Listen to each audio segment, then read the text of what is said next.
Hello and welcome to a special edition of GNAT-TV's News Project's In-Depth series. I'm Andrew McKeever, the News Director here at GNAT-TV's News Project, and it's a pleasure to have you with us today. Today is Monday, July 16th, and it's also a pleasure to have with us in the studio three of our area state representatives who represent our districts up in Montpelier. We're pleased to welcome today Cynthia Browning, who represents Arlington, Sunderland, Sandgate, and Manchester.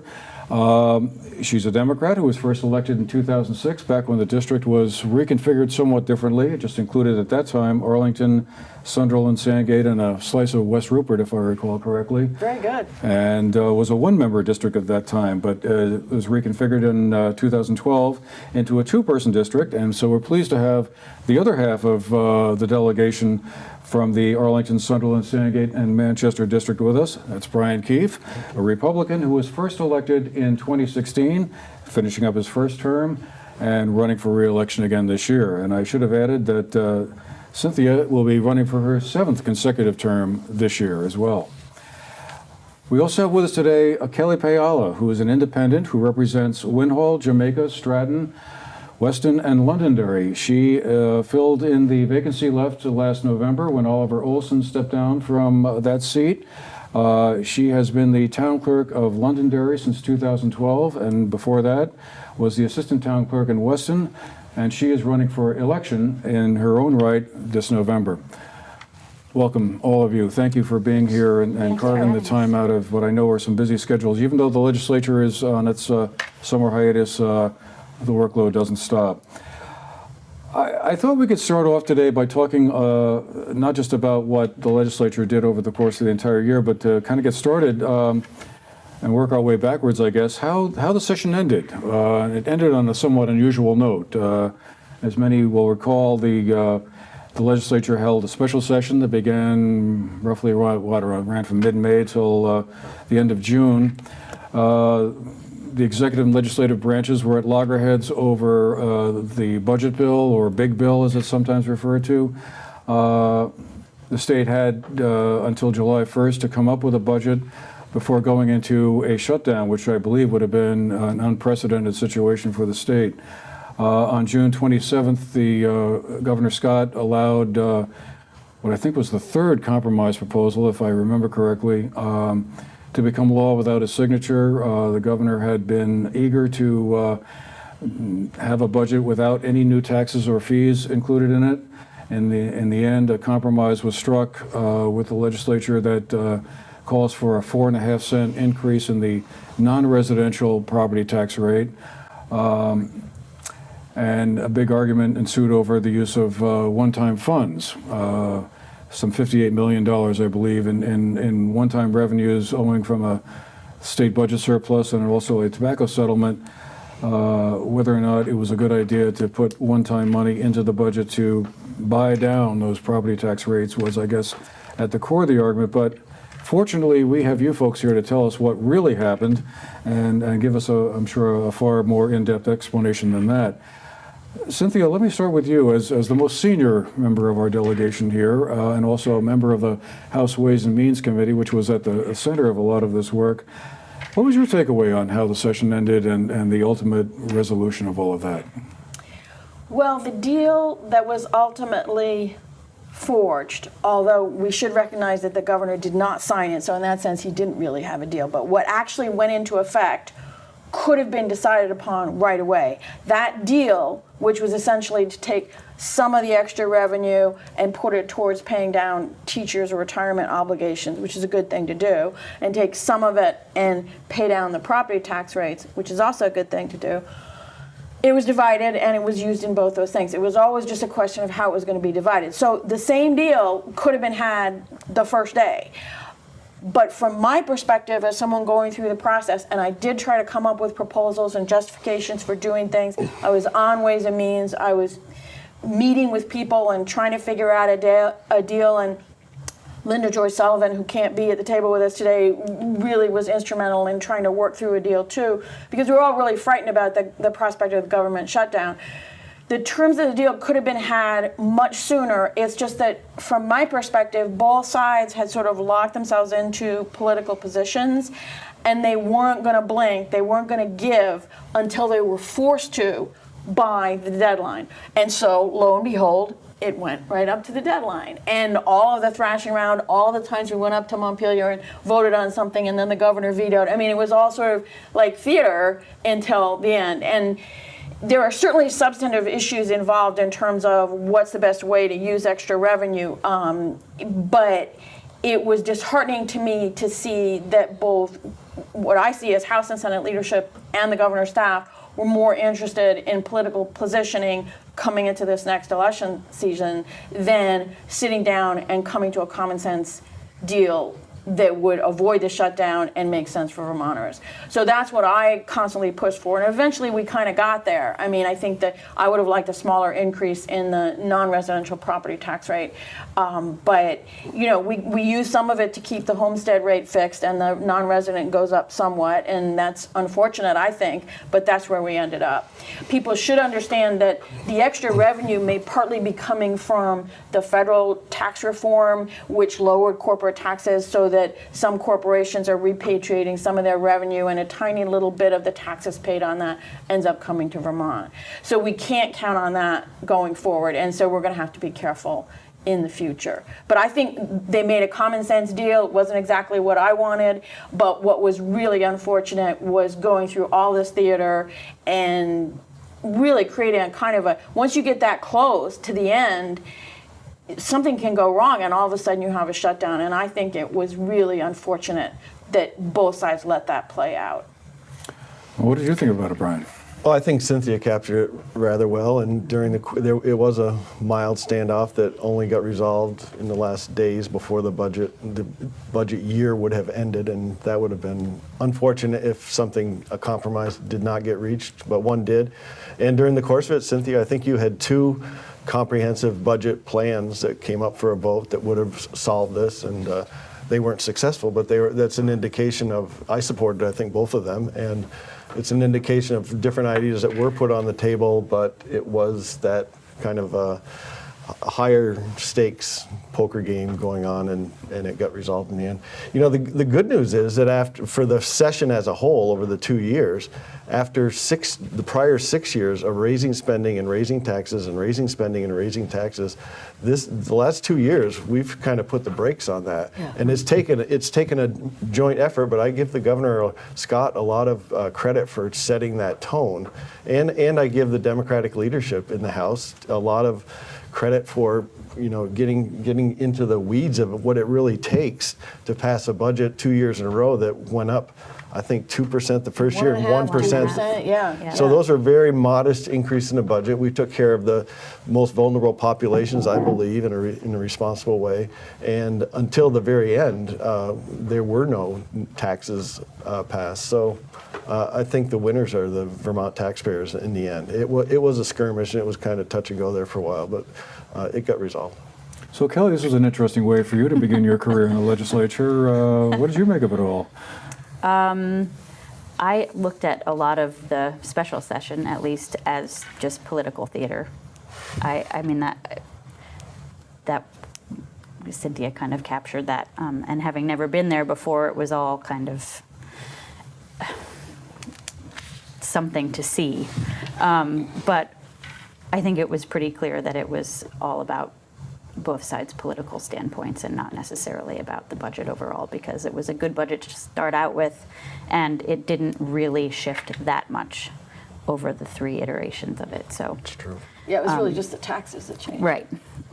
And which was, kind of disappointing, I think, being a newcomer. You want to think that isn't the way things get done, but it is politics. So I guess that is the way things get done. Well, I mean, the one question about I heard mentioned about the one-time money was that, it's really not a good idea to use one-time money for recurring expenses. I mean, in this case, driven, I guess, by education spending increases that voters themselves at March town meeting voted in school budgets that basically drove the need for whatever the level of spending was, and therefore the corresponding tax increases. So, but of course, as you've all said, there may or may not be a budget surplus comparable to the one we had this year around next year to kind of grease the wheels to make a kind of a settlement like this possible next time. So Andrew, on that note, yeah, it was described as one-time money, but it's not clear, and Cynthia may know more about this because she's on the tax committee, it looks at the revenues, but I really think that part of it was real money, real growth in the economy, real perhaps income that can be sustained as opposed to one-time funds that happen to be a windfall or something like that. And so when people looked at I think it was $170 million of new revenue year over year, and yet we're still passing a bill to give non-residential taxpayers. And the term non-residential taxpayers is also a misnomer. We actually had a vote on that, whether to change that, because it turns out what we're really talking about is business property, any property beyond the homestead, Apartments, so apartments, Rentals. Deer Yeah. camps? along with second homeowners. Yeah. So anything that's not a homestead. So we actually had a vote to change non-residential to Non-homestead. non-homestead, and we're it gonna- failed. And we're going to no, but we're going to look back on that. I mean, I think one of the things that's going on here is this whole question of the future of the cost of education and financing education, which you sort of have been pointing at, and I think that to study that and how to reform that is one of the tasks going forward, and I really would look forward to being engaged in that. One of the things I tried to do was to link the use of the one-time money to the cost of the Act 46 merger incentives, because as people know, when you did the mergers under Act 46, you got reductions in your property taxes. But the legislature, over my objections, put that cost in the education fund. So that means the cost of the merger incentives themselves drive up property taxes. So if you get an incentive, you don't get what you were promised because base property taxes are higher. And if you can't merge, you're paying for everybody else's merger. And I always thought that was wrong. I opposed it. This year, the cost is $14 million. That's 1.5 cents on both property tax rates.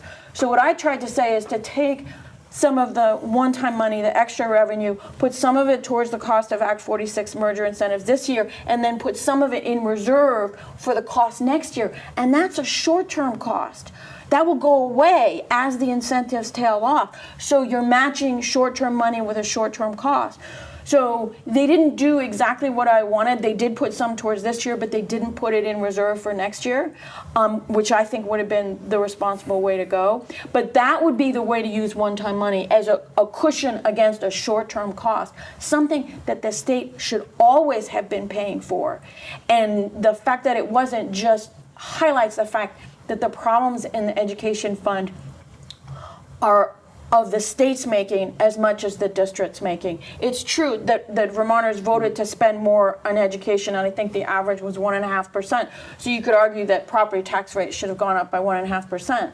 But there are all kinds of other things in the education fund that are not actually education that the state has put there that voters never voted to put there and cover with education property taxes. So I think that's the thing we have to face going forward. And I really hope I get a chance to work on that issue. That's a great example of a good proposal that was not adopted. And Cynthia is absolutely right. Those costs should be borne by the population at large rather than the education fund. And where it hits home is Arlington and Sandgate, where towns that aren't getting any of these incentives, Yeah. but yet they're paying. Right.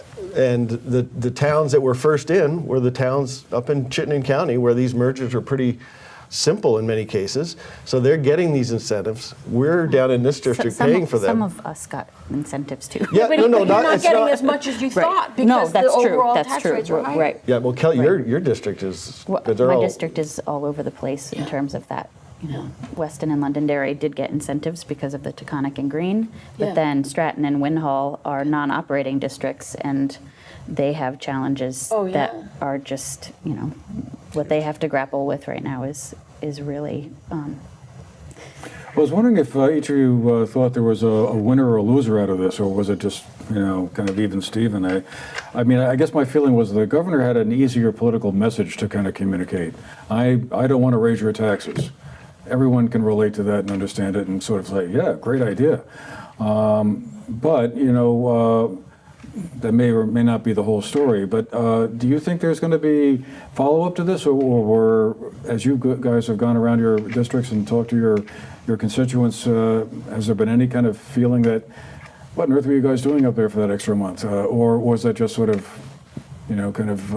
not really a front and center kind of question for them? I think it was exactly what you said. When I would explain what was going on and what the issues were, they were like, well, make a deal. And most people liked the idea about the Act 46 merger incentives, but they were just like, make a deal. Now, ultimately, there was sort of a deal, and we solved it. We didn't have a government shutdown. But the people I talked to were like, come on. And I was like, I'm in there pitching as hard as I can. But the two different parties, I don't think they wanted to have a deal until they were forced to have a deal because they were using it. But I would agree with you, the governor's message is simpler, but I don't think this issue is going to resonate the way some of the other issues that we might be about to talk about in terms of politics. I don't know what you guys think. Well, I think the governor really bolstered his credibility that he was serious about controlling spending and controlling taxes. It was awkward at times. It was tedious. I mean, that's one of the things that I think a lot of people don't realize up in the State House. It can be very tedious because it takes a long time to make small moves. But the governor stuck to his guns, so to speak, and I think he'll get credit for that around the state for trying to keep a lid on spending and taxes, because that's the number one issue I hear from people. It is the number one issue. But I think what people were frustrated about was that they didn't see both sides coming to the table. That's where people were just shaking their heads. And that's true. They literally were not meeting. Right. They were not meeting. Right. And but so that shows you they didn't want to make a deal. Right. So. But I think that's where people's frustration came from, was just... The minimum wage bill was one that got a lot of attention. That would have raised Vermonters' minimum wages from $10.50 an hour at present to $15 an hour by 2024. It passed the legislature, but it was vetoed by Governor Scott. Is that something you all could foresee coming back next year and having another go-round on the subject? Or is that kind of floating on downstream and not to return in the near future? I think that's going to be a recurring issue, because we all know that there are many working Vermonters who are really struggling to cover the basic costs for housing and food and health insurance. And so that issue is not going to go away. And I think this policy proposal is not going to go away. But I think it's important to frame it in terms of the context, because since 2014, we've actually raised the minimum wage in Vermont, I think 3 or 4 times. I voted to do that in 2014 because it hadn't been raised in so long. I supported that. And going forward, it's going to be adjusted for inflation, which is unique in the country. Nobody else has this. So if people are thinking about, the minimum wage bill that was vetoed versus where we are, our minimum wage has been raised 3 or 4 times, and it's going to continue to go up with inflation. So the bill that was under consideration would have gotten to $15 sooner than we will now, but we will get there. It's just a question of when. The problem for me with this bill is that it sounds good, but it actually doesn't solve the problem for a lot of Vermonters. Half of the people in poverty in Vermont don't have wage income at all, so it's not going to help them. Many people that have wage income and maybe minimum wage income also get benefits. And sometimes if you have an increase in your income, you lose some of your benefits and you're no better off, and sometimes you're worse off. What we did with income tax reform, where we increased what's called the earned income tax credit, which is a tax credit for working Vermonters. You can get a refundable tax credit if you are working at a low-wage job up to a certain level of income. That will help low-income Vermonters with more certainty than the minimum wage, because the minimum wage would have caused reduced hours. Some people would have been laid off, and some employers would have gone to automation. So the study says there are these disemployment effects. So some people, you get a higher wage, but then you have fewer hours. Once again, you're no better off. So I think the minimum wage increase sounds good, and we did do it. So it's not clear to me we want to do it again right now. Let's let the businesses absorb the 3 or 4 increases we've already had before we promise more. Because I really don't want single mothers who are trying to support their children at a low-wage job to have an increase in their wage and then a cutback in their hours, and they're no better off, or they lose their benefits. So the earned income tax credit is really a better way to help those people than a minimum wage increase right now. So as you can see, I voted against that proposal because I thought it was too soon to come back to that. But I think it will come back, and I think the issue is obviously always with us, how to help working Vermonters. But I think the earned income tax credit, which did go into effect, the increase in that is going to help more of them with more certainty than the minimum wage would. Yeah, I agree with everything that Cynthia just said, and that bill we talked about on the Human Services Committee at some length, and the argument about the benefits cliff was really what swayed me to not support the increase. What's the benefits cliff? Just for It's that point where when your wage goes up, the amount of benefits that you qualifies for goes down, and then you can end up being worse off overall in your total, annual Budget. outlook budget. Yeah. And that to me was just a risk that I wasn't willing to take. It's particularly challenging for families with children in daycare, the Child Care Financial Yes. Assistance Program. Yes. Yeah.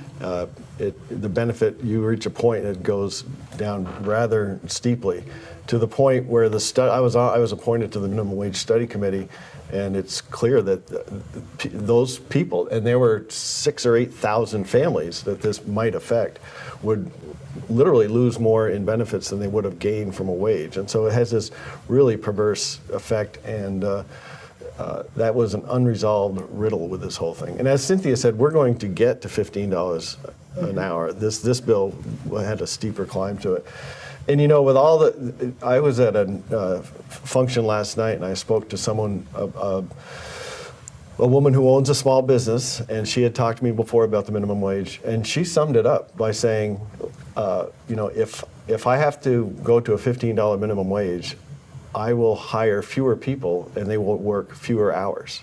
And she's entry-level employer. And I hear that from a lot of people. I'm not saying all businesses. I heard from businesses that support the minimum wage increase. But there were some very important local businesses who hire entry-level people to get them into the workforce, to learn the work ethic, to learn to show up on time, to learn to relate to customers and such. And they said the same thing. I will hire fewer people, and they will work fewer hours. Just can't afford that kind of increase, even though it would be phased in over 6 years. Well, I also think that I heard from more independently owned businesses that same story, and less so from the few businesses in my district that are big corporations. True. I felt like there was a really stark difference in their And- take on it. In some states that put in minimum wage increase exempt businesses below a certain level of employees, and ours didn't. And most of the jobs in Vermont are from small businesses, and we really need to take care of them. Remember, they're already absorbing going from 873 to 1050. So, and that's why setting in place a further path is kind of a problem. Give them a chance to absorb that first, and then we can come back to it. We can come back to this issue. It's not closed. Possibly, to me, one of the most dramatic moments of the entire session came, I guess it was back in March or so, when the governor had a major change around gun control, his stance on gun control. He had, in the past, been kind of steadfast around the idea that Vermont already has very reasonable gun laws for the kind of state that we are. The level of gun violence was fairly minimal compared to other places. The restrictions were kind of appropriate as to what we had. And then along came the tragedy in Parkland, Florida, where 17 students plus some faculty members were killed. And the very next day came a report that a similar plot might have been in the making in Fairhaven. The affidavit that was filed by the state police apparently troubled the governor to the point where he said, okay, we have to make some changes here. And as a result, a new gun law bill was passed that expands background checks for private sales, raised the minimum age of purchase to 21, limited the size of magazines that could be inserted into rifles, and bans the sale of bump stocks. They were used to make semi-automatic rifles behave like automatic rifles, or I'm sure someone will probably clarify that for me. He had a dramatic outdoor signing ceremony where on full view was the cleavage that created. Many of his supporters from the 2016 election felt betrayed, I believe was the term that was often heard. And then on the other hand, I'm sure folks who've been agitating for stronger measures around gun control were very pleased with it. One thought I've had about that is that probably really reinforced the governor when it came to the end of the session, and the issue around the increasing taxes became front and center. The fact that he did a change, made a shift on the gun control issue, reinforced his determination to stay really hard on that no new taxes pledge, because he didn't want to seem to be caving is a word that I've heard used. I think it's a little unfair, actually, but he didn't want to be changing twice in the same session. I guess, I don't know, did you folks have a similar feeling to that, or is that just kind of a theory that really doesn't hold water? And I guess, what do you think will come of these changes? Is that kind of the end of the camel's nose poking into the tent for the time being, or will we see more discussion around gun control coming forward? So on the second point, I don't think the governor's on the taxes and spending, I don't think he ever wavered on that. Whether he got some new fortitude based on other events of the session, maybe, but I think he was going to be pretty strong on that message, especially in light of a economy that's growing and revenues that, like I said, up $170 million. You know, it's hard. It was very hard for the governor to try to back away from that pledge when the revenues were. It seemed like every 2 weeks we were getting another revenue forecast. It's another 20 million or 30 million or 40 million. So, and back to the gun vote. You know, I came into this in a similar sense as the governor. I don't believe that the law-abiding Vermont gun owners are part of the problem here. I really don't. And a lot of these, the bill that was presented did amount to some pretty, to a non-gun owner, they may seem pretty modest and common sense, but certainly the way the bill first came out, it had some pretty good limitations on people that really aren't part of the problem. And I think a lot of gun owners felt kind of insulted by that, quite frankly, to be linked to these problems that they're not part of. In the end, we had marathon sessions, but I think 3 days from 9 in the morning till 11 we had or 12. one 12-hour debate, I think, about it. We Yeah, it was a long day. we had at least 24 amendments and probably 15 by roll call vote. And many of those passed, which tells you that bill improved over the time course to get to a point where it would be satisfactory. So, and I heard from a lot of people in this district, and a lot of people surprised me that they really were in favor of this bill and provisions of it. And so I supported it in the end. And I understand the frustration of law-abiding gun owners, hunters and such. They'd say, you know, this may not seem much to you, but I happen to have a gun that has a magazine, and it's not what you think it is. It's just that's the way it is. So it was a tough issue. And I think there are a couple of things I just want to clarify about not being able to purchase a gun if you're if you're under 21. If you have special firearm gun safety training, you can. If you've been in the military and law enforcement or had hunter safety, you can purchase a gun as less than 21, and someone in your family can give a gun to you even without training. So it's not quite as restrictive as it sounds. And I think that's very important, particularly in terms of the military and law enforcement. I feel as if the magazine restriction was the weakest part. I voted against that part when we voted on the different components. I voted against that. And that is the section of the bill that I believe there's a lawsuit against, because it bans that certain kind of high capacity magazine. And I thought it was ill-defined and awkward, because there were questions about, well, what if you buy one and another state and bring it in? Or what if someone brings it in to be in a target shooting competition? I mean, it just got really, and what if somebody has a stock, an inventory of this in his store, and so we had to give them time to, I mean, they just should have So it's taken that out. unenforceable. Yeah, so that's being sued. The other provisions, our legislative counsel told us that they were constitutional because it is not infringing on rights, it's regulating them, and that the state had the ability to do that. I understand, like Brian, how difficult it was for many people, but I also think it's worth pointing out that in addition to those things, we did something called a red flag bill, which means that there's a judicial procedure through which you can go so that if someone has been deemed by a judge to be a danger to themselves or others, the police can temporarily confiscate their firearms. And so this might be somebody having mental health issues or drug addiction issues or PTSD or domestic violence. And it isn't just, oh, I think something's wrong with that person. It's a whole affidavit judicial process. But we've seen so many times when there's a situation where tragedy occurs and someone is killed and people say, oh yeah, I knew that person should not have a gun. You know, so we wanted to try to create a procedure that could have been used with the individual in Fairhaven possibly. And so I think that's really important because I don't know anyone who wants to infringe on the rights of law-abiding gun owners, but we want to protect the public in general, and we want to try to be sure that people that shouldn't have guns don't have them, even if it's just for a temporary period while they're getting themselves straightened out. And there's a procedure for getting your guns back. So I think it was a very difficult issue. I never even addressed this issue when I ran because it was just not a live issue for my district. And everybody had guns, everybody was pretty responsible, and we were good. But circumstances changed. I think Phil Scott deserves a lot of credit for changing his mind when he was confronted for those different facts.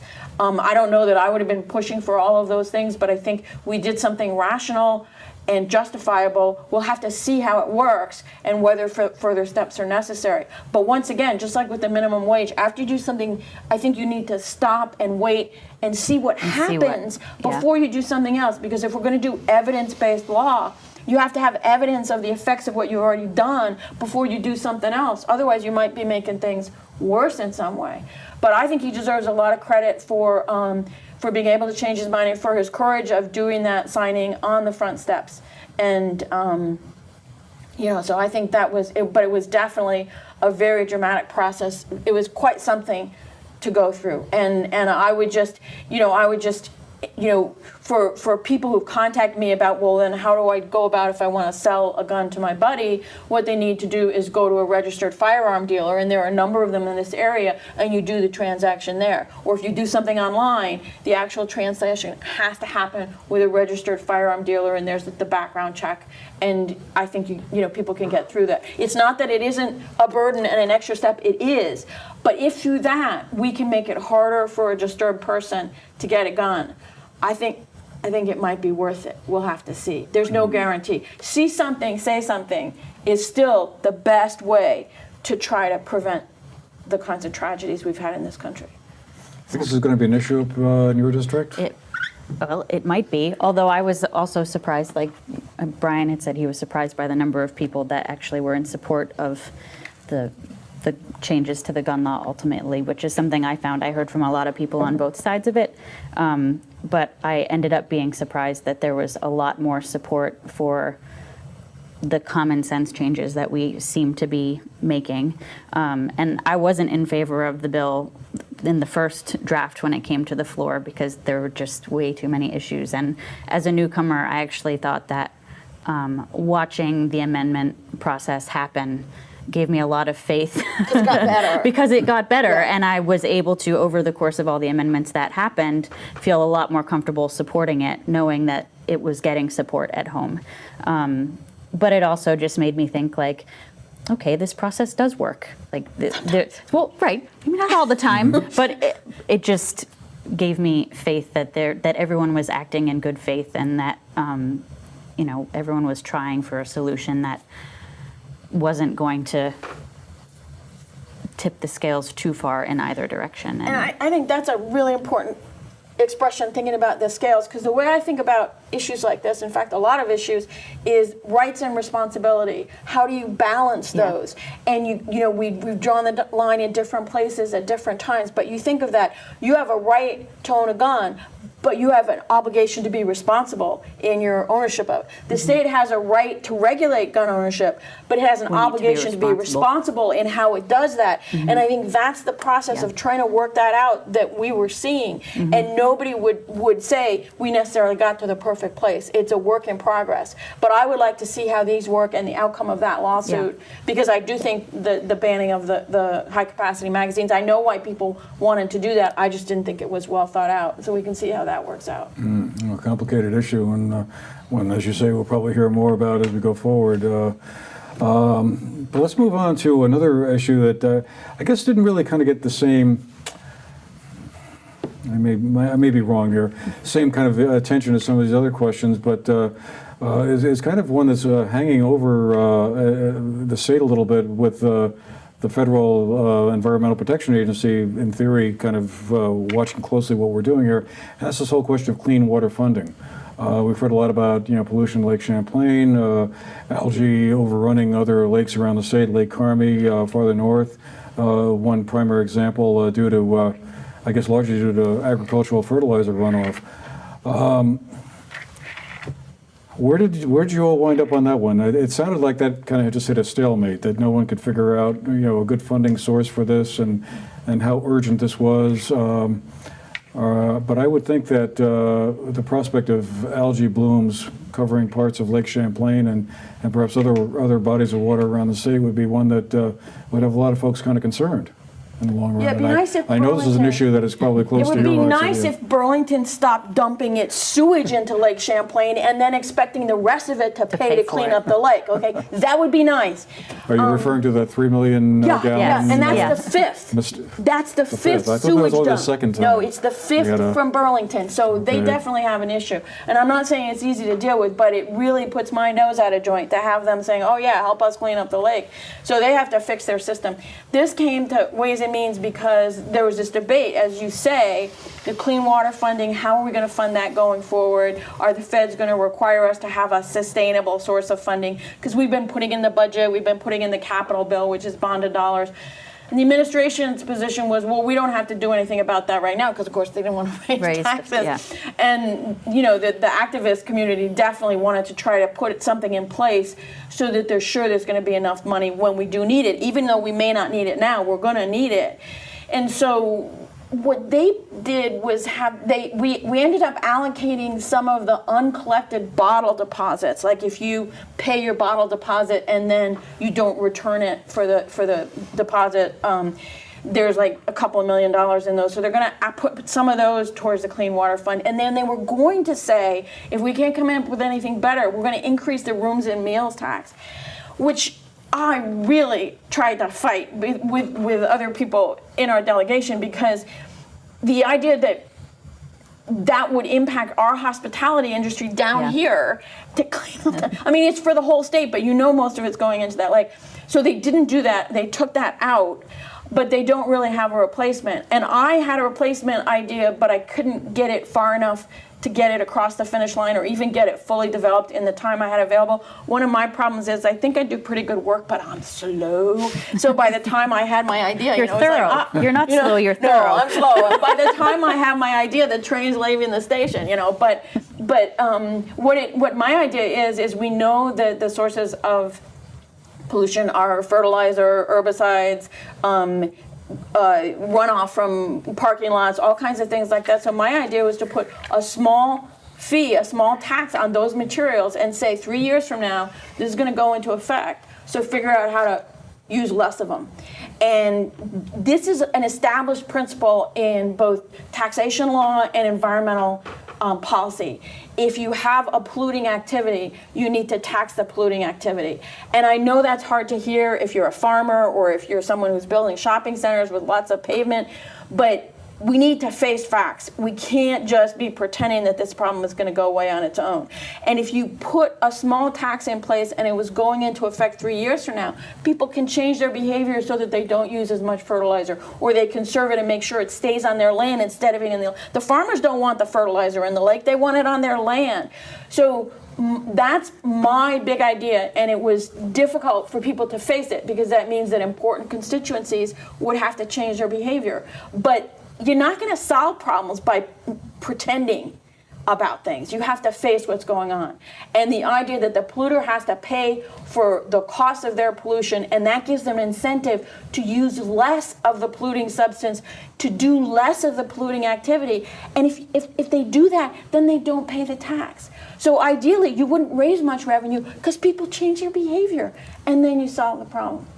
But the algae blooms up in that part of, particularly the Lake Carmi, I don't understand that, because my understanding, they've been working really hard with agriculture and they're still having difficulty. And I think the problem is it's a very self-contained area and it doesn't move very quickly out, and it's just going to be really difficult. But the sewage processing plants are part of it.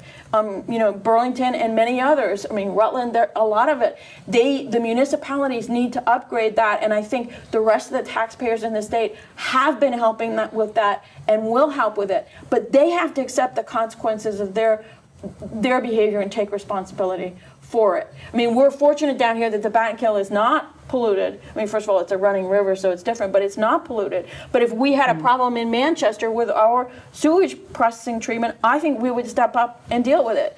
And I think those other towns have to do that. And it just really drives me nuts to have that happening. The dollars involved, as I understand it, are pretty large. 100 million or maybe more than that. Yeah, but that's over a long period of time, and some of it's federal, some of it's state. It would be good, I think, if in a couple of years we could have 7 million or 10 million in revenue to fund things out there to help farmers, help municipalities, but it's a couple years away. Because remember, you have to get the projects ready. Even if it's going to be $100 million over 20 years, you couldn't, if you had $100 million today, you couldn't do those projects. They're not ready. They only become ready over a period of time. Yeah, this is another, I grew up in Franklin County, not far from Lake Champlain and near Lake Carmi. I know both those bodies of water. And so I have a lot of empathy for the problems they face up there.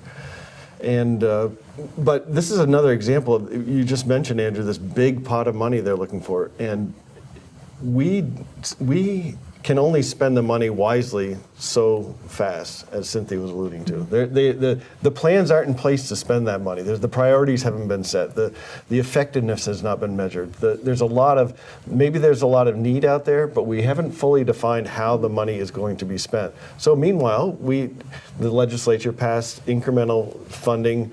We raised spending on clean water initiatives pretty substantially, really, relative to other areas of the budget. And the very worst idea, Cynthia touched on it, was the rooms and meals tax. Yeah.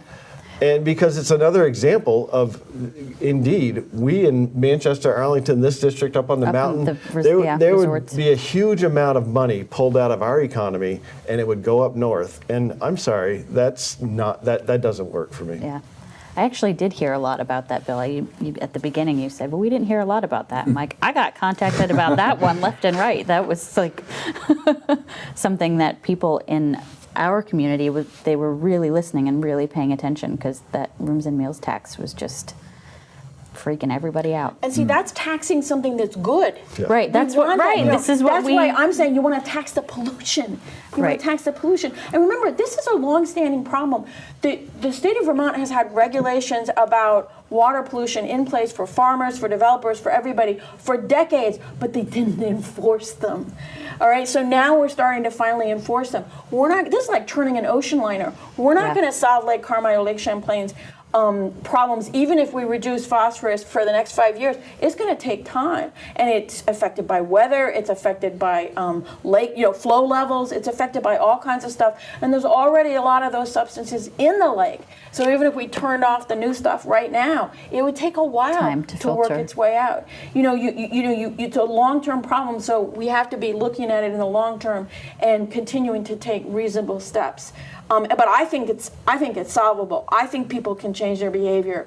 I really think it is. But people have to, again, the rights and responsibilities, they have to take responsibility. And I just see the, the municipalities not quite stepping up, and the farmers has done a lot, but they are still allowing substances to leave their land that shouldn't be leaving their land. Well, that's what I was just going to ask. I mean, it seems like a large part of this anyway is due to agricultural runoff and phosphorus and fertilizer, and I'm sure we're all aware that the agricultural sector of the state's economy is struggling. The dairy industry is struggling. The last thing they need is some new tax or restriction on use of fertilizer, I would think. But on the other hand, what happens? It all flows downhill into the nearest body of water.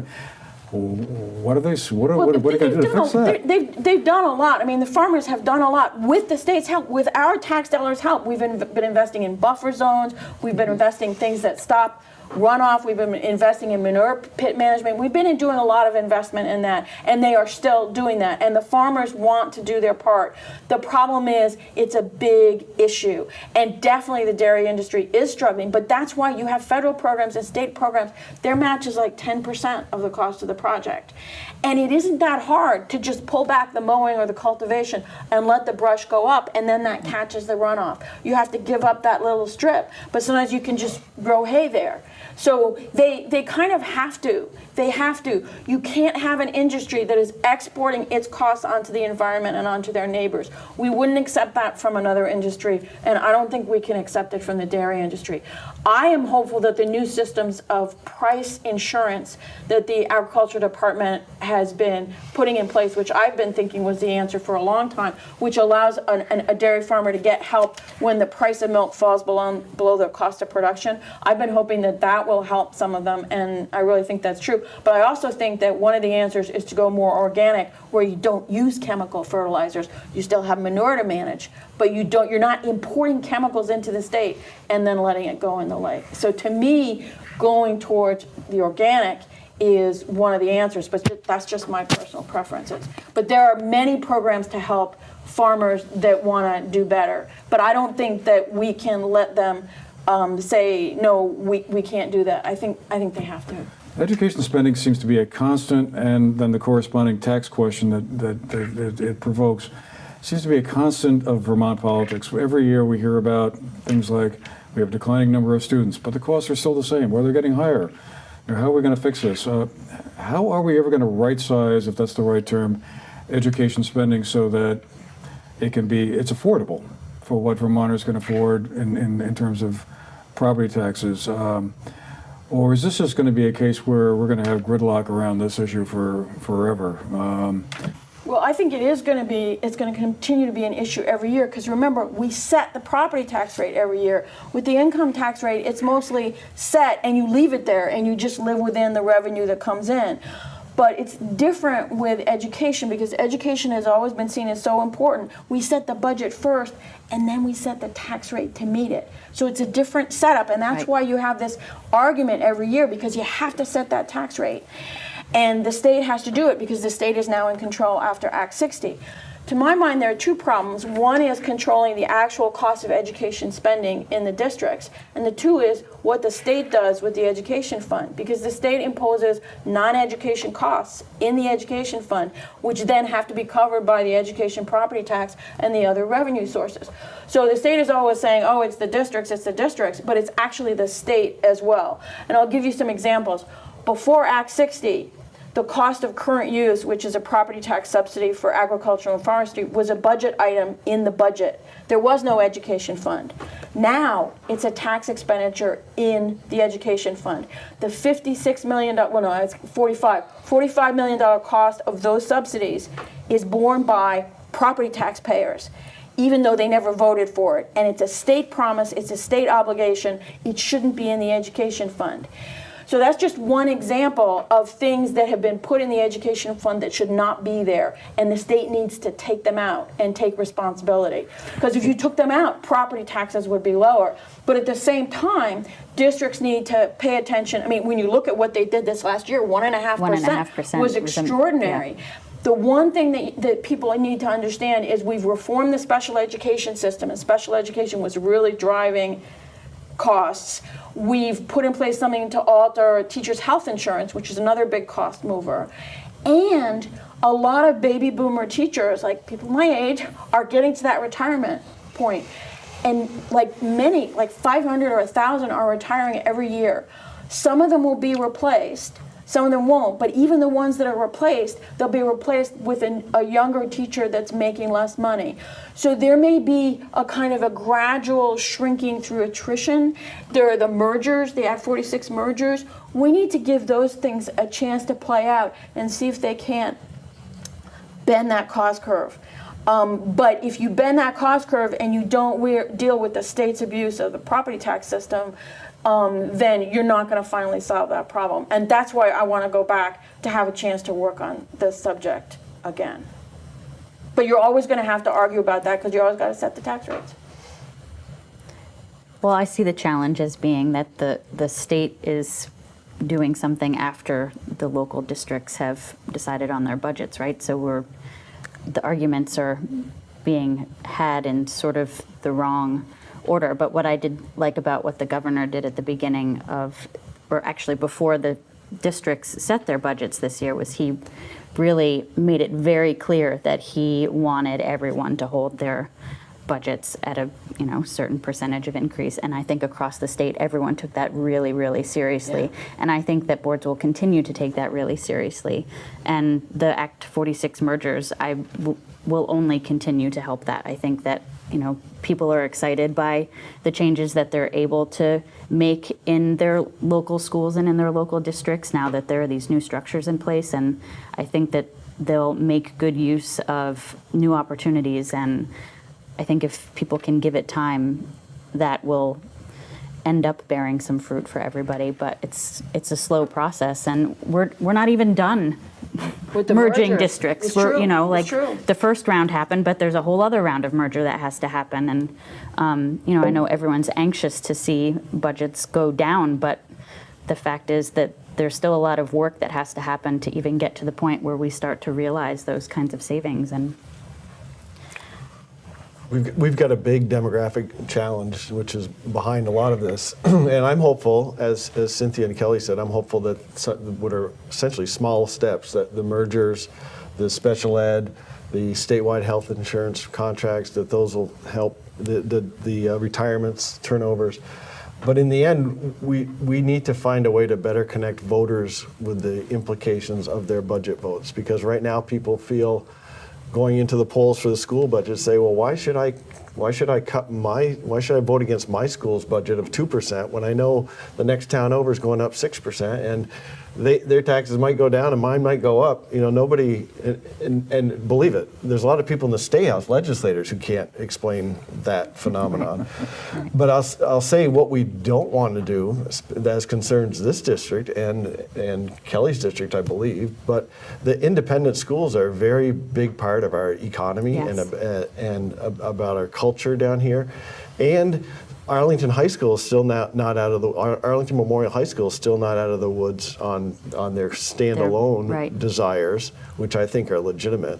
And then you have a Sandgate, which is a totally choice town. They're a little unsettled up there as far as how they're going to meet the requirements of Act 46. So we need to, and we do as members of sort of the Southern Vermont delegation, we work pretty closely to try to protect those things that are different from the way people operate up north. Yeah. So we need to continue to improve, but we need to stay in some protection mode too. Yeah, and I also think that that's really important, because one of the things that this area has that is really valuable and does draw people here is that we have a really strong education system, and a lot of that is because it's a creative system, and we have independent schools, and there is school choice if that's what you want for your family, and it draws people here. Win Hall got 19 new families that they weren't counting on, which ends up being problematic for them, but it shouldn't. It shouldn't be problematic. It's it's bringing people to It's bringing people to Southern Vermont. It's bringing people to our community, and I think that that's something that we really need to remember, is that the education system in this area is one of the things we have going for us. And And that just plays out the struggle, because Yep. we all want to have a quality education, and we don't want to put policies in place that punish different parts of our educational capacity. And so how do you balance the cost and the quality? And so that's another one of those balancing things. But I think it's going to be perennial. We're going to be talking about this forever. But that's what government is. You have to deal with the same issues, and you have to try to make things better, and then surprising things happen.